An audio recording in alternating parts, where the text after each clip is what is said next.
Alors, je vais déjà vous présenter un petit peu la société Boris, et ensuite je vais vous présenter une des applications de la 3D. Il y en a plein, c'est un petit peu la difficulté de notre secteur d'activité qui est l'infographie et qui nous représente le plus globalement, et c'est celui qui a été repris aussi par les pages jaunes. Donc, on s'est aperçu que nos prospects et clients, lorsqu'ils cherchent un prestataire qui ne sont pas initiés, ils vont taper 3D sur les pages jaunes ou sur un moteur de recherche ou infographie. Et c'est par ce biais qu'ils vont pouvoir nous trouver des prestataires. Et après, il n'y a plus rien. Il n'y a plus de sous-ensemble, il n'y a plus de sous-secteur, il n'y a pas de domaine d'application.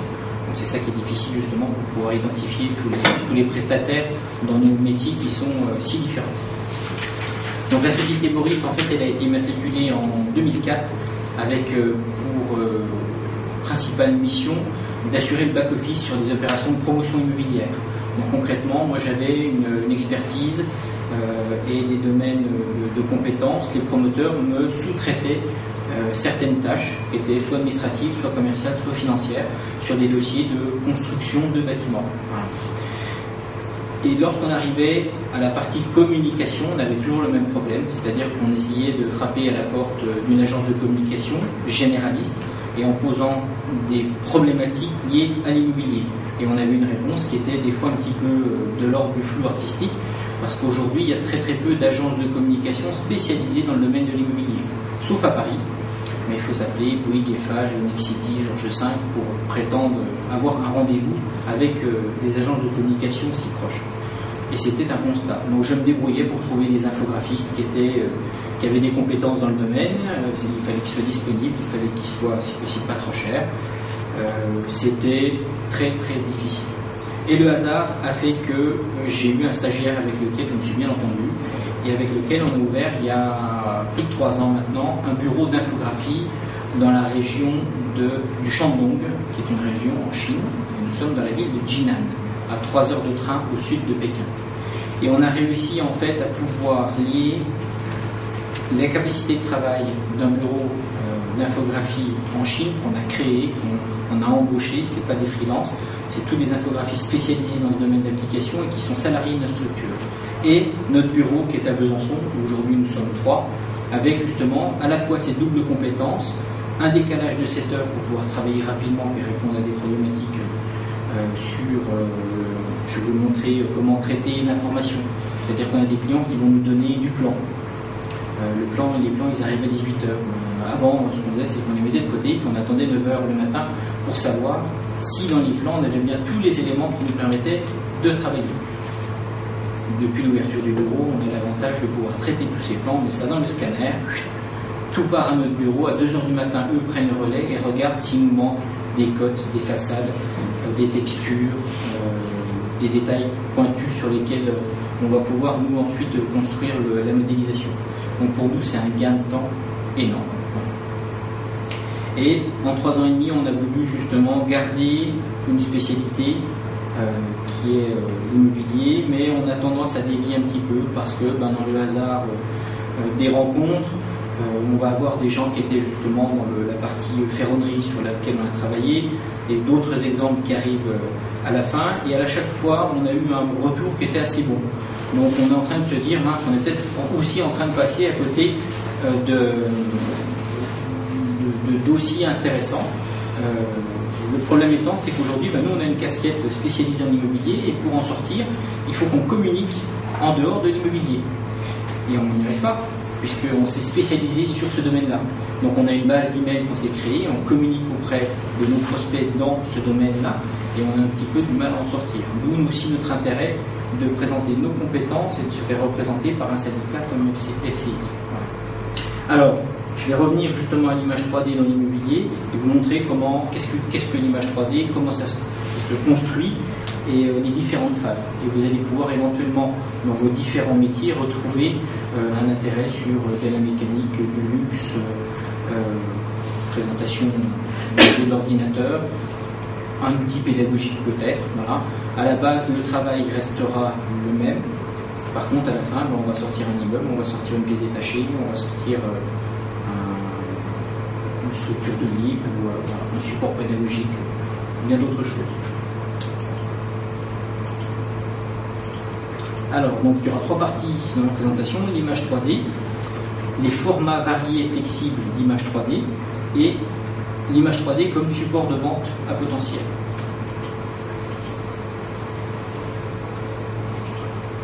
Alors déjà, qu'est-ce que c'est qu'une image 3D? Tout simplement, une image 3D, c'est la représentation en volume de quelque chose qui n'existe pas. Donc on n'a rien inventé. Avant que l'ordinateur existe, ça se faisait notamment par le dessin. Ça se faisait aussi par l'aérographe, donc la peinture soufflée. Ce n'est que, bien évidemment, avec les nouveaux logiciels qu'on a et qui sont de plus en plus à la fois perfectionnés, mais gourmands en application, en coût d'acquisition, en temps de calcul, c'est-à-dire qu'aujourd'hui, quand on va donner quelques paramètres pour calculer une image 3D, on appuie sur le bouton Entrée, puis vous pouvez partir manger, vous pouvez éventuellement revenir le lendemain. Il y a un temps de calcul sur une image qui peut être de quelques secondes à plusieurs heures pour une image. Sachant que lorsque vous avez une seconde d'animation 3D, dans une seconde, il y a 25 images. Donc si vous avez 10 heures de calcul pour une image, ça fait 250 heures de calcul pour une seconde d'animation. Donc c'est pour ça que pour faire le Seigneur des Anneaux avec des effets spéciaux incroyables, etc., vous avez des immeubles entiers remplis d'ordinateurs qui ne font que calculer des mouvements et des effets de reflets, de textures et ce qu'on appelle des effets spéciaux. Alors, en ce qui nous concerne, donc je vous l'ai dit, pour Boris 3D, donc il s'agit de présenter en image des projets immobiliers pour lesquels aucune photographie n'est possible. Il y a d'autres solutions, hein. Il y a ce que, comme je vous le disais, l'esquisse, le fusain, le crayon, le tracé. On travaille avec des architectes un petit peu partout en France qui ont déjà ces compétences-là à la base. Et aujourd'hui, ils ont des clients qui, dans certains cas, vont leur demander plus. Soit ils ont cette compétence en interne, ils ont un infographiste à demeure. C'est de moins en moins le cas, à mon avis, surtout sur des régions comme les nôtres. Donc ils préfèrent externaliser cette demande auprès de sous-traitants comme nous. Plusieurs phases dans la création d'une image de synthèse. La première, c'est le traitement des données fournies par le client. Ça peut aller, on peut l'imaginer, le pire des cas, c'est-à-dire encore certains architectes qui vont nous transmettre des calques ou des esquisses à la main, avec uniquement quelques indications, les hauteurs, les profondeurs, les ouvertures sur les façades, etc. Et ensuite, le nec plus ultra au niveau du traitement de données pour nous, c'est en fait tout simplement l'architecte qui fait ses plans directement sur son ordinateur. Et au lieu de sortir en JPEG ou en PDF pour faire une impression, il va le sortir sous un format qui s'appelle DWG et qui va nous permettre de prendre en fait le plan de l'architecte et de le remettre directement dans notre logiciel de modélisation. Voilà. J'ai certains concurrents qui, eux, se sont spécialisés justement sur le traitement d'esquisse. D'autres qui disent non, si c'est pas du plan informatique, j'en veux pas, parce qu'il y a une durée de traitement qui est bien sûr beaucoup plus importante lorsqu'on doit reprendre les codes une par une pour les rentrer dans le logiciel. Donc voilà quelques types de plans qu'on peut avoir, avec ici, bon, on ne les voit pas à l'écran, mais des codes, des profondeurs, des détails au niveau de l'architecture, ce qu'on appelle les plans de coupe pour avoir les façades et savoir où sont positionnées les ouvertures, fenêtres, portes. Voilà. On appelle un plan de masse qui va nous permettre de poser aussi l'immeuble dans son contexte. Et puis très important pour nous aussi, c'est l'orientation. Donc on sait que le nord est ici. Dans une autre phase, nous on va placer un logiciel qui va nous apporter de la lumière. Et bien évidemment, cette lumière-là, on va la placer aussi en fonction de l'orientation du bâtiment. Voilà. Donc on fait attention à plusieurs éléments. Ensuite, le client va nous dire, bien souvent, c'est simple, j'ai un bâtiment, vous n'allez pas me faire 7 images 3D de mon bâtiment parce que d'abord c'est cher et puis je n'en ai pas forcément besoin. Par contre, il y a des choses qui sont très très importantes à voir. Donc on va définir ensemble différents angles de vue pour que lorsque la modélisation de cet immeuble sera finie en 3D, on puisse nous orienter nos caméras. Une fois qu'on a trouvé l'angle de vue qui correspond au client et la hauteur, c'est comme un appareil photo, on fait un shoot, clic, et on a notre modélisation en fixe. Et c'est cette image-là qu'on va exporter, qu'on va pouvoir continuer à traiter pour apporter de la couleur et de la lumière et des ombres portées, des effets spéciaux. Voilà. Si vous avez des questions, n'hésitez pas, j'y réponds tout de suite. Vous êtes sur des vues 2D alors en perspective. Pour l'instant, ça c'est du plan 2D. Voilà. Après, on va passer à la 3D. C'est-à-dire qu'une fois qu'on a rentré toutes les cotes de modélisation, avec un logiciel de référence qui est 3ds Max, je pense que vous utilisez peut-être aussi, ou SolidWorks. D'accord. Donc il y en a plusieurs. Hein. Une fois qu'on aura sorti l'élévation, on va avoir justement la structure même du bâtiment avec toutes les ouvertures. Et là, on passe sur de la 3D, à ce moment-là. Vous pouvez tourner autour ? On peut tourner autour, et en tournant autour, on va justement définir ce qu'on a vu auparavant. Voilà. On va prendre l'angle de vue que le client surtout souhaite avoir. Voilà. Et après, on va texturer justement, principalement, on peut tout texturer, généralement on a des commandes de plusieurs angles de vue à la fois. Et après, on va pouvoir apporter toutes les textures qui sont propres aux façades, au toit, et puis à tout ce qui est autour. Ça, c'est la phase modélisation. C'est celle qui est la plus lourde, et c'est celle où nous, on a le plus intérêt, justement, à travailler avec notre bureau en Chine, notamment quand la qualité des plans n'est pas forcément très bonne. Lorsqu'on va avoir 6 bâtiments sur un projet à modéliser avec des plans qui ne sont pas de bonne qualité, c'est des heures et des heures où il faut rentrer toutes les codes une par une. On préfère bien évidemment mettre notre infographie sur des applications plus créatives que de rentrer de la cote pendant une journée.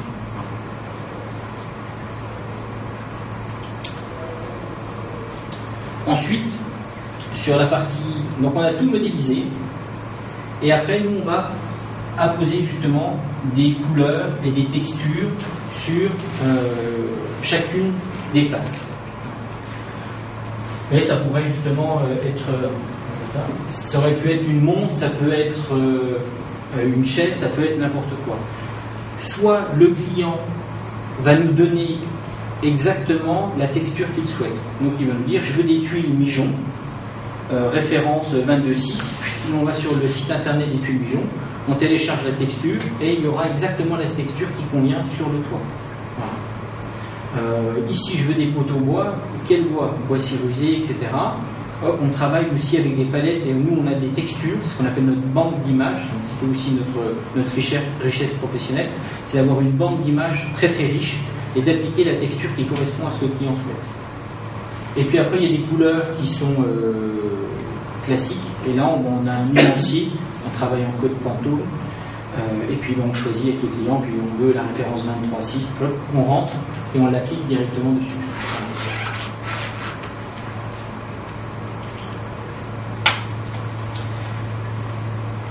Ce qui va donner justement de la vie au projet, c'est de se rapprocher au maximum du réel. Donc pour ce faire, ce qui existe dans la vraie vie, j'allais dire, c'est bien évidemment toute la partie éclairage. Soit c'est de l'éclairage naturel, soit c'est de l'éclairage artificiel. Donc là, nous, on va avoir recours à certains logiciels qui vont recréer justement le soleil, ou des logiciels qui vont recréer des lumières artificielles. Donc après, on y va étape par étape. Ça se définit aussi dans le cahier des charges que le client va nous imposer en disant je veux une vue de nuit, je veux une vue de jour, je veux un soleil couchant, rasant, etc. Il n'y a que l'orientation où généralement on ne prend pas trop de liberté, parce que si on fait arriver le soleil sur cette face alors que normalement c'est une face nord et qu'elle n'est pas exposée, c'est plus de la tricherie que... c'est un support immobilier, il faut quand même qu'on soit... le soleil, il a un sens, il n'en a pas plusieurs. Et une fois qu'on a justement l'éclairage qui se fait, à partir du moment où on met l'éclairage sur une image, c'est ça qui va générer des ombres portées, des reflets, et c'est ça qui demande beaucoup de sources de calcul, de temps de calcul. Donc c'est là où on va, nous, avoir un dilemme, c'est d'être suffisamment précis pour que l'image elle soit très proche de la réalité. Plus on est proche de la réalité, plus ça peut générer un temps de calcul qui est long. Mais il faut que l'image elle plaise au client. Donc on va aller plutôt on aura cette tendance-là.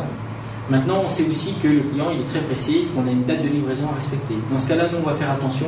On va travailler éventuellement avec un nombre de faces limité et avec un système de luminosité qui ne soit pas trop gourmand en termes de temps de calcul. Voilà. Pourquoi? Parce que le client va lui livrer l'image, il va tout de suite nous dire c'est bon, c'est pas bon. C'est pas bon, je veux ça et ça comme modification et je vous laisse 30 minutes pour les faire. Et nous, on dit au client, c'est pas possible, on a déjà 4 heures de temps de calcul dessus. Donc il faut qu'on traite votre modification, plus le temps de calcul, c'est une image que vous aurez que dans 5 heures. Ça va pas.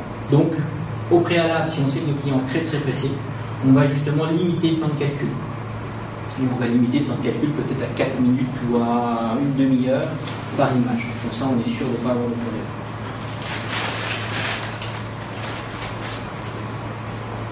Et puis après, on arrive sur la phase finale, qui est la création du volet d'ambiance. Donc une fois qu'on a la lumière, ils n'ont plus qu'à habiller justement cette image. Et c'est la partie la plus créative, une des parties les plus créatives de l'image de synthèse. Il faut que ça soit agréable, il faut que ça soit vivant, il faut que ça soit... bon là, ça pixelise un petit peu, mais l'objectif pour nous, dans bien des cas, ça va être d'apporter une image qui sera vue soit par des collectivités dans le cadre d'un dépôt de permis de construire, ou alors dans le cadre d'une communication préalable au dépôt du permis de construire. Concrètement, il y a des riverains partout, ils voient arriver une pelleteuse ou ils voient arriver un panneau PC, et puis là tout le monde s'inquiète. Si on leur montre une image qui est comme celle-ci, non, hop, hop, hop.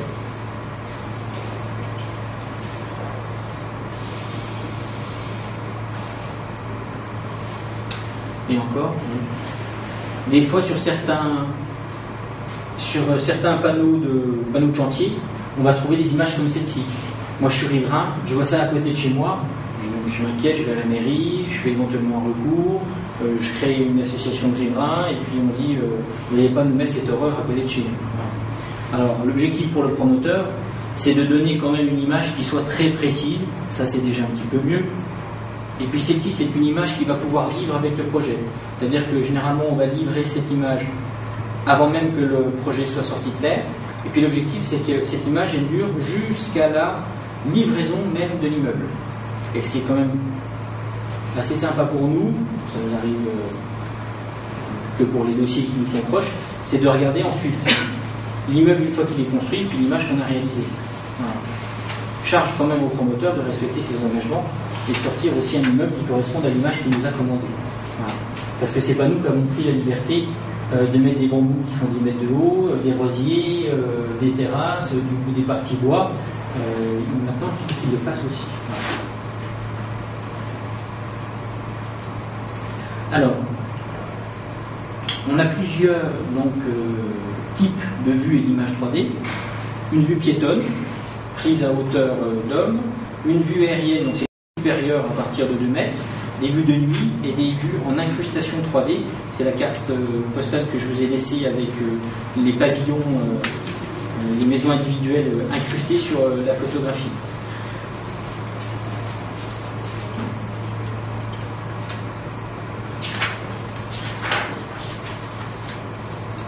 Alors, sur les vues piétonnes, je vais vous présenter 4 vues piétonnes différentes. Les vues intérieures, les vues terrasses sur appartement, ça s'illustre mieux, vous verrez les images, des vues balcons et des plans intérieurs en 3D. Si je prends le temps de tout détailler, c'est qu'aujourd'hui, notre souhait par rapport à nos clients, c'est aussi de rapporter peut-être un petit peu plus que ce qu'ils ont l'habitude d'avoir. C'est-à-dire qu'avant, le client il décrochait, bonjour, je suis promoteur-constructeur, j'ai commandé une image 3D chez un de vos concurrents, elle est super, mais il n'est pas disponible parce qu'il travaille tout seul, donc qu'est-ce que vous pouvez me faire? Si nous on dit la même chose que lui, un petit peu réducteur. Si on lui dit, écoutez, nous on a mis en place différentes images 3D, un catalogue, parler des boucles de présentation, on en est aussi bien évidemment là, et dans notre boucle vous allez pouvoir choisir différentes choses, avec une grille tarifaire, etc.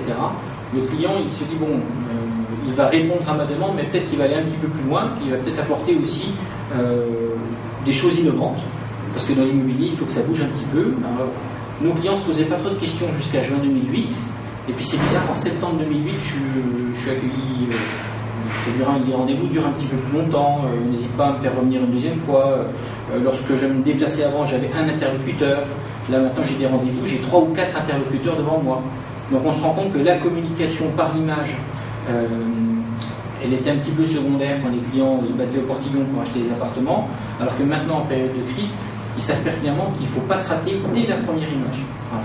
Et qu'une mauvaise première image, qu'elle soit en 3D ou en esquisse, c'est catastrophique pour le dossier. Alors, première vue piétonne. Alors forcément, la 3D, c'est fait aussi pour que ça plaise au maximum de personnes. L'objectif, c'est qu'on rende vivant par des personnages, par un volet paysager qui soit chaleureux, par une luminosité qui soit aussi sympa. Là, c'est un dossier qui est à Sanary-Sifour dans le Var. Donc, le soleil, c'est pas le soleil de Besançon du Mont-Saunier, c'est vraiment le soleil du sud. Et là, c'est un dossier où c'est une spécificité aussi maintenant de l'immobilier, c'est que l'immobilier, maintenant, il y a beaucoup plus d'interlocuteurs qu'auparavant. Avant, un prestataire 3D, lorsqu'il avait une commande en image 3D, c'était souvent quand même l'architecte qui lui demandait une image 3D. Ou alors l'agence de communication qui proposait à son gros client promoteur constructeur une image 3D. Ça change. Ça change parce que bien évidemment les images 3D sont moins chères qu'auparavant. Et puis ça change aussi parce qu'il y a des nouveaux métiers liés à l'immobilier. Donc notre client pour ce dossier, c'est ce qu'on appelle une centrale de vente, une centrale de référencement de programmes immobiliers. Elle ne construit pas, elle ne vend pas, elle centralise. Donc, la société qui nous commande l'image, elle est basée à Lyon. L'architecte était, je ne sais plus où, en France. Et le dossier était à Sanary-Sifour dans le Var. Voilà. La centrale ne vend pas. Pardon ? La centrale ne vend pas. Non. La centrale, elle centralise. Voilà. C'est des nouveaux métiers d'immobilier. Elle prend le temps de trouver des programmes de promoteurs partout en France qui soient de qualité. Qui soient référencés, on va dire, au niveau bancaire, et des garanties. Ils ont pris en fait certaines précautions pour mettre en avant ce programme et aussi trouver des partenaires commerciaux. Et la rémunération se fait avec les partenaires commerciaux. Voilà. Mais eux n'assurent que le paquet cadeau. Par contre, chaque détail a été vu et revu quand même plusieurs fois. C'est-à-dire qu'on va définir aussi les personnages par rapport à la clientèle qui est ciblée. Donc, si ça avait été une résidence service senior, bien évidemment, le client nous aurait dit pas d'enfants, peut-être un petit peu plus de chaises longues, plus de confort, moins de monde. On fait attention à tout ça. Autre vue piétonne, là c'est sur un dossier industriel. Alors là, pareil, on intervient très très très en amont sur le dossier, à tel point que l'architecte nous a communiqué qu'une partie des plans. Voilà. L'objectif, c'était d'expliquer aux riverains que ce qui allait se construire à côté d'eux, c'était très joli. Je le souhaite. C'est vrai que le côté architectural du bâtiment est assez beau. Bon, ça, par contre, on est à 56 mètres de haut pour les cheminées. Ça va être un gros bâtiment. Voilà. Et là, le client est le bureau d'études qui fait les études préalables pour cette usine qui est un concurrent d'EDF. Donc ça, c'est une vue qui est parue dans la presse plusieurs fois, puisque le groupe Direct Énergie a communiqué avec une série de visuels, notamment cette vue-là. Ça, c'est une centrale électrique. Les vues aériennes, donc tout ce qui est supérieur à 2 mètres de hauteur, ça c'est un dossier grand comptoir. Voilà. Alors, malheureusement, il a été revoté par le conseil municipal de la commune sur lequel il devait se faire, c'est bien dommage. Et nous, on avait trouvé justement ce dossier novateur. Ici, ce sont des panneaux solaires, ici des baies vitrées pour justement faire venir un petit peu le soleil et la lumière. Voilà. Des choses qui sont assez intéressantes. Donc, quand on dit vue aérienne, on pense toujours à des vues qui sont vraiment très très hautes.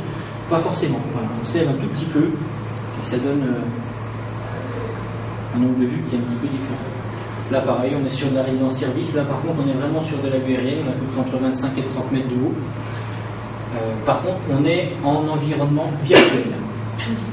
Environnement virtuel, donc on n'a pas fait appel à des prestataires, des sous-traitants pour avoir des photographies. Vue de nuit.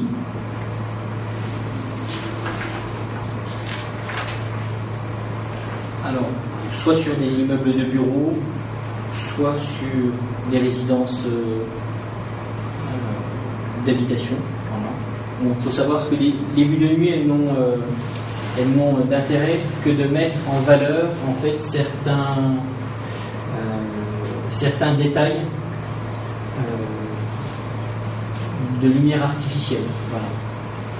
Donc forcément sur une vue de jour, généralement les vues de jour sont commandées dans un premier temps, et puis il y a un moment où on se dit bah oui mais mince, il y a un poste équipement électrique qui est très très fourni et on ne le voit pas. Donc la seule façon de valoriser justement tout ce qui est équipement électrique, c'est de faire des vues de nuit. Alors, les incrustations 3D sur photographie aérienne. Alors là, on revient justement à notre dossier de scénario Sifour. Notre client nous dit, c'est simple, il faut faire des photographies du terrain et on va incruster en 3D les bâtiments. Donc pareil, on fait ça depuis Besançon, on travaille avec 2 réseaux partenaires en photographie aérienne. En fonction du budget et du besoin du client, on va déterminer quels prestataires on choisit. Généralement, ce sont des ballons hélium qui sont tenus au sol avec un filin. Et en dessous, vous avez un système d'appareil photo robotisé. Et puis, au sol, un écran de contrôle. Il fait bouger l'appareil photo dans tous les sens.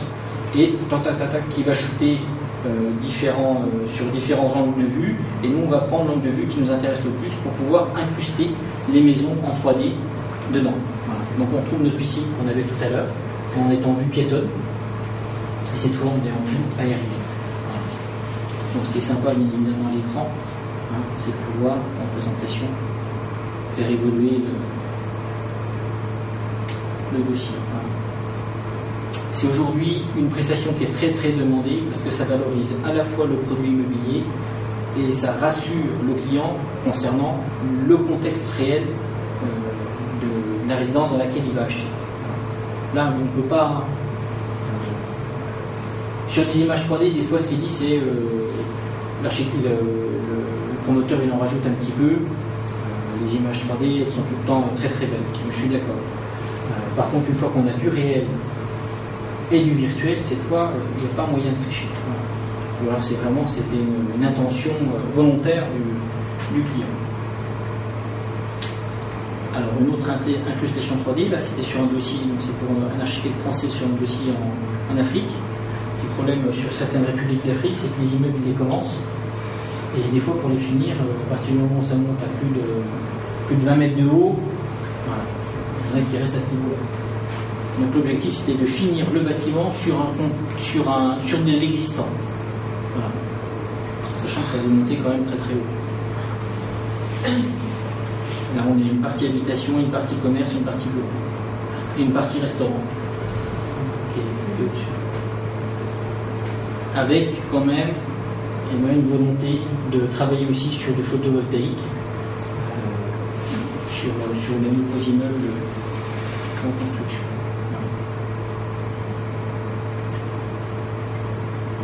Ensuite, vous avez les différentes vues intérieures. Donc là, c'est des vues, bon, pareil, la résidence n'existe pas, il n'y a rien du tout.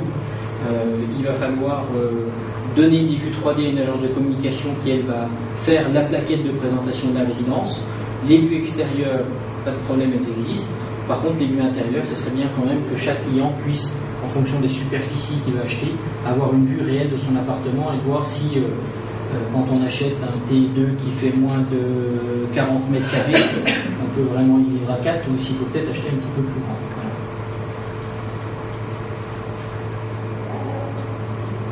Alors on a des choses, là on se fait un petit peu plus plaisir, c'est tout ce qui va toucher bien évidemment l'architecture. On a un cahier des charges qui est peut-être un petit peu moins précis de la part du client et on a une liberté sur certains matériaux, certaines façons de finir ou pas l'image et de continuer à travailler en filaire. Voilà. Bon, ça se ressent et puis en plus il y a un côté créatif que l'infographiste a et peut vraiment développer. Par contre, en termes de temps de calcul, sur cette image-là, on a un temps de calcul qui est beaucoup plus important que sur les images précédentes que vous avez vues. Parce qu'ici, par exemple, on a des reflets un petit peu partout. Et le fait de calculer justement la lumière qui arrive ici, qui se reflète Et qu'est-ce qui va se refléter? Bien évidemment les objets qui sont ici, et toutes les parties chrome, il y a des reflets qui sont les reflets réels que vous auriez si ce mobilier existait vraiment. Donc ça demande là en temps de calcul plusieurs heures de temps de calcul. Et puis après on voit peut-être des défauts à l'image. C'est pas évident. Et par exemple ici on a un halo de lumière. Ça se voit pas sur mon écran, ça se voit pas sur une impression photo, mais sur une impression, voilà, on découvre un détail qui pourrait éventuellement être touché pour une impression grand format. Pareil, ça c'est de la rénovation de bâtiments industriels. Il faut mettre en c'était une société d'économie mixte, il faut mettre en avant la partie photovoltaïque du dossier, et puis montrer justement, c'est toutes les cellules qui sont à vendre ou à louer, c'est à côté c'est rue de Dole à Besançon. Donc voilà, ça c'est. Par contre, ce qui est assez amusant, c'est que nous on a un prestataire chez qui on achète du matériel, qui est au fond à droite, et lorsque j'ai ouvert la porte la première fois, c'est ça. Voilà, c'est vraiment. J'aurais dû d'ailleurs prendre une photo pour voir la différence. Alors les vues terrasses sur appartement, l'objectif c'est de pouvoir justement communiquer sur des images 3D en mettant en avant l'intérieur des appartements, mais aussi la possibilité de vivre à l'extérieur. Et ce qui est intéressant sur ce dossier, je ne sais pas si vous vous rappelez de l'autre image sur ce dossier, c'est que notre cliente, en plus, elle avait des très très bonnes bases en infographie. Donc elle a dit, moi je ne veux pas de personnages sur ce dossier, parce que je trouve que les personnages en 3D ça fait faux. C'est vrai, c'est des personnages qui sont détourés, qui sont collés, on essaie de coller au mieux, j'allais dire, mais il y a un côté un peu figé qui n'est pas agréable. Donc, on a travaillé, là ça dure un petit peu plus de temps, pour justement se dire comment on fait pour faire une image 3D qui soit vivante, mais sans qu'il y ait de personnages. Donc, on a ouvert les appartements, on a meublé à l'intérieur, on a apporté des détails qui étaient assez sympas, un volet paysager qui est avantageux, et puis des espaces de vie, un chevalet avec un tableau, voilà, non, on ne le voit pas forcément parce que ça pixelise un peu l'écran, mais un écran de télévision, voilà, des coins vie dans l'appartement qui sont assez chaleureux.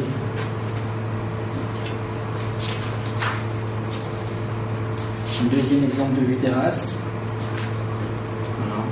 Pareil, la même technique, c'est de pouvoir déjà avoir une vue qui n'existe pas, qui serait difficile à voir, parce que là on est dans le vide, concrètement, et puis pouvoir rentrer aussi sur l'appartement et sur la partie que le client souhaite mettre en avant, c'est-à-dire la terrasse et la partie salon.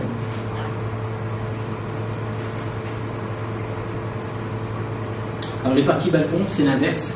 C'est de se dire, bon, il y a un immeuble, quel qu'il soit, il y a un espace terrasse qui est sympa, mais ce qui est très intéressant, c'est ce qu'il y a de l'autre côté. Donc l'objectif, c'est de pouvoir travailler en superposition entre une photographie réelle du terrain et la partie privative sur laquelle on achète. Et après, là c'est un photomontage, c'est un dossier qui existe.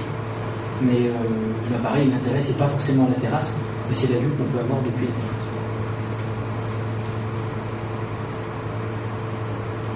Et les plans en 3D. Alors sur la partie plan en 3D, c'est assez amusant parce que c'est un service qu'on avait mis en place l'année dernière, début 2008, et qui n'a pas du tout marché, et qu'on avait justement orienté vers une clientèle qui était minoritaire chez nous, qui sont les agences immobilières.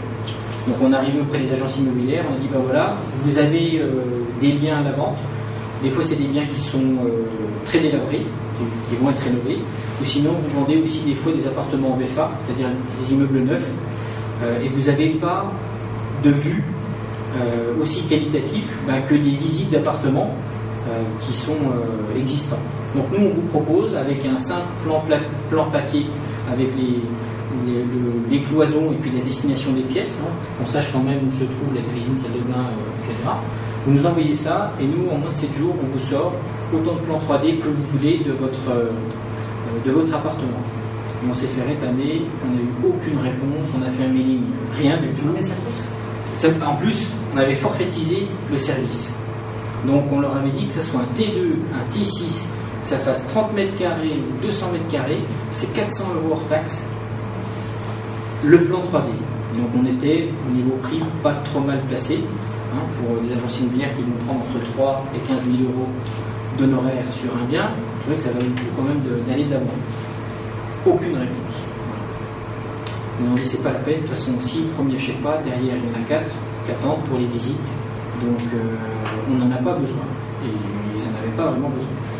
Et puis à partir de septembre 2008, on a refait le même bidding, c'est exactement le même produit, c'est exactement le même tarif, et ça a bien fonctionné.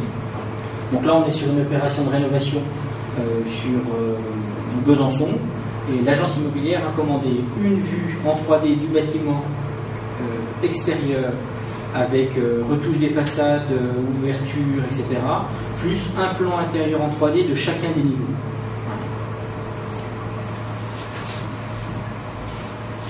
Et c'est quelque chose, le plan 3D, c'est vraiment quelque chose qui est très très efficace, aussi bien pour la partie habitation que la partie professionnelle et bureau. Donc on avait déjà une vue intérieure des locaux professionnels tout à l'heure, qui était sympa, mais là on est sur un gros dossier sur Dijon, c'est des immeubles de bureaux. L'objectif c'était à la fois de pouvoir visualiser, c'était assez intéressant, c'est de visualiser bien évidemment le cloisonnement des postes de travail, et là on a travaillé en collaboration avec le vendeur de mobilier. Donc c'est le vendeur de mobilier qui nous a dit c'est simple, ce bureau-là il a telle et telle dimension, telle hauteur, les chaises que je vais mettre c'est telle, etc. Et nous, donc on avait déjà la modélisation du mobilier. Donc le client, là c'est un cabinet d'expertise comptable, c'est brut de béton. Par contre il a déjà le plan exact de l'implantation des bureaux, des salles de réunion, etc. On va peut-être faire des modifications avant même d'avoir acheté le mobilier.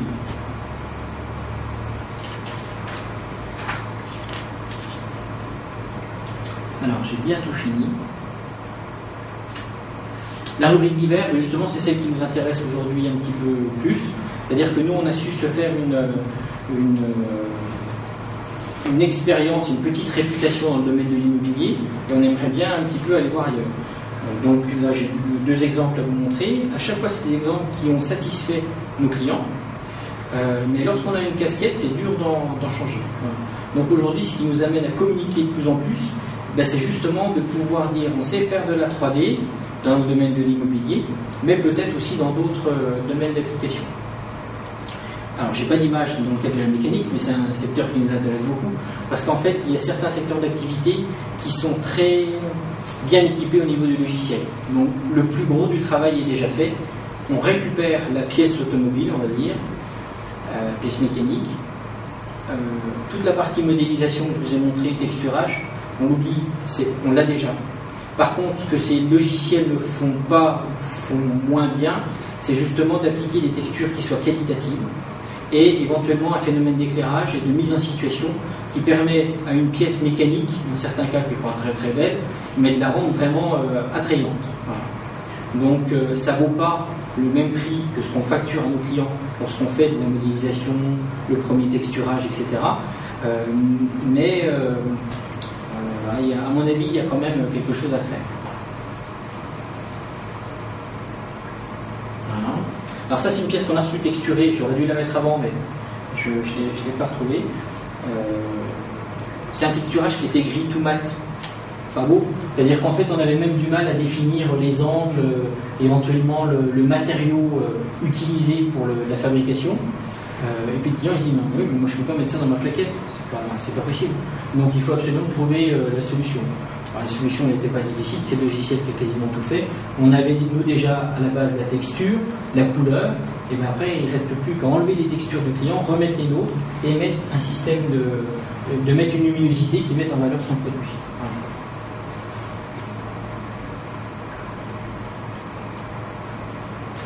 Même principe, là c'est un barbecue révolutionnaire, avec ici c'est un briquet, là c'est le système de tous les équipements. Alors on a le client en fait c'est un produit qui existe, c'est un produit qui a déjà été photographié, mais le problème de la photographie c'est que justement elle ne permet pas, comment je pourrais dire, elle ne permet pas de faire des animations comme nous on l'a fait, là on va faire un éclaté. C'est un petit peu plus lourd à traiter lorsque la photographie doit passer peut-être par mail, on est obligé de la compresser. Résultat, après, qu'on essaie de la montrer sur un écran un peu plus grand, ça va pas forcément, c'est un petit peu plus lourd. Alors que dans la 3D, le client a trouvé justement une qualité de texture qu'on n'a peut-être pas à l'écran, hein, mais une qualité de texture sur nos images qui va lui permettre de faire des brochures, de faire des envois emailing avec le catalogue par email et d'avoir une qualité de rendu qui soit aussi bonne qu'une photo. Là pareil, c'est des détails de pièces. Voilà. Alors là, c'est simple, pour avoir le détail de cette pièce, en plus on doit être, sur celle-ci, on doit être en coupe, je crois. Ben c'est possible, hein, il suffit de tout couper, de shooter en photo, etc. Mais c'est un coût. Alors que nous, on a déjà récupéré toute la modélisation de ces pièces par nos clients avec un système PO, DAO. Après, on va juste habiller avec des textures un petit peu plus sympas. Et en termes de temps, c'est beaucoup moins de temps et beaucoup moins cher que de faire déplacer un photographe professionnel pour shooter ces parties de pièces mécaniques. Voilà. Alors, l'avantage de la 3D, il y en a plusieurs. Premier avantage, bien évidemment, c'est de rendre visible ce qui n'y est pas. Donc, soit un bâtiment qui n'est pas construit, mais aussi peut-être l'intérieur de quelque chose. Donc, on avait travaillé avec une autre société sur Besançon, l'intérieur d'une montre. Donc, ça, c'est sympa parce qu'on va voir justement, on va mettre en valeur une partie du mécanisme qui doit être mis en valeur, mais il faudrait démonter la montre pour avoir le détail de ces pièces. Donc dans ce cas-là, c'est un petit peu plus compliqué. Avec la 3D, il n'y a pas de problème. Soit on coupe la montre en deux, soit on rentre dans la montre en visite virtuelle ou même en image fixe, et on voit exactement ce qu'on a envie de montrer. Travailler sur un support d'image utilisable par tous, ben oui, parce que l'image de synthèse, elle peut quand même être compressée jusqu'à peser quelques dizaines de kilooctets. Donc dans le cas de l'emailing, vous pouvez envoyer toute une série d'images sur une base de plusieurs milliers de personnes, je pense notamment au bâtiment. Ça sera beaucoup plus facile que de faire des photographies compressées, elles seront beaucoup moins belles. Donc le support d'image en 3D est quand même est plus facile à utiliser. Voilà. Fournir un support extensible, hein, c'est un petit peu la spécificité de l'image 3D, c'est qu'on va travailler nos images 3D pour que vous puissiez les utiliser sur des grands formats. Voilà. Alors qu'une photo, il y a un moment, même si elle est très très bien définie, c'est plus compliqué à traiter. Nous, sur une simple image 3D, entre celle que vous voyez sur vos cubes, vous pouvez prendre la même image qu'on va un tout petit peu retravailler et vous pouvez l'étendre pour faire des 4x3 ou des grands panneaux de commercialisation ou alors de l'impression sur bâche que vous allez voir devant les façades d'immeubles. Alors, l'avantage, c'est qu'on peut aussi montrer ce qu'on veut. On choisit la partie qui est à mettre en avant et surtout cacher ce que l'on souhaite. Donc cacher ce que l'on souhaite, c'est pour le prendre dans le bon sens du terme, c'est-à-dire qu'il y a des secrets éventuellement, des secrets de fabrication qu'on n'a pas envie de mettre en avant, une spécificité du produit qu'on veut encore garder un petit peu secrète. Mais on est quand même dans une phase où on a envie de communiquer sur son projet, mais sans tout mettre. L'image 3D, elle va justement permettre de scinder, cacher et de valoriser qu'une partie du produit ou du projet.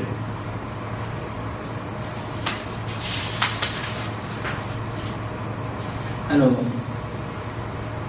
les secteurs qui sont clients de la 3D. Alors je dis de la 3D en règle générale, et j'en oublie bien évidemment, pas forcément des clients Boris, mais on retrouve de la 3D assez régulièrement dans l'architecture, l'urbanisme, la pub, les films, les dessins animés et les jeux vidéo. Par contre, les secteurs que nous on pense être des secteurs à fort potentiel, qui sont déjà utilisateurs de la 3D, mais qu'on pourrait développer, et auxquels nous on a accès. C'est-à-dire que la médecine, elle fait déjà de la 3D. On voit souvent des visites virtuelles de corps en 3D, l'effet du médicament dans la partie du corps, etc. Ce qui se passe jusqu'à aujourd'hui, c'est qu'en fait un gros groupe, il passe par une agence de communication spécialisée dans le secteur médical, qui elle va utiliser une foule de sous-traitants pour assurer cette prestation. Aujourd'hui, nous, potentiellement, on peut traiter directement avec un groupe médical pour la partie 3D. On ne fera pas, bien sûr, la plaquette, on ne fera pas le plan média, mais sur la partie 3D, on n'a pas de complexe à avoir. On a travaillé, nous, sur des dossiers qui étaient suffisamment techniques pour qu'on puisse appréhender directement un client dans un secteur d'activité qu'on n'a pas encore testé, ou alors un gros groupe qui va faire appel à une compétence précise chez nous, voilà, dans notre structure. Le problème, c'est qu'il faut qu'ils nous trouvent. Parce que comme toutes les sociétés d'infographie, enfin pas toutes, comme 90% des sociétés d'infographie, nous on est dans un petit bureau, dans un appartement à Besançon.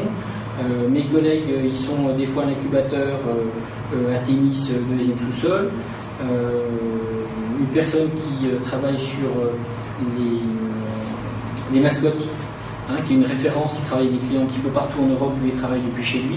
Bah, c'est simple pour nous trouver, c'est soit du bouche à oreille, soit je sais pas quoi. Donc pour sortir un petit peu de ça, il faut qu'on adhère nous aussi à des syndicats et puis à des moyens de se faire connaître de tous. Médecine, industrie, prototypage. Prototypage, j'y vais un petit peu mollo, parce qu'il y a des gens beaucoup plus spécialisés que moi dans ce domaine-là, et surtout que le prototypage, ça se travaille très en amont avec le client.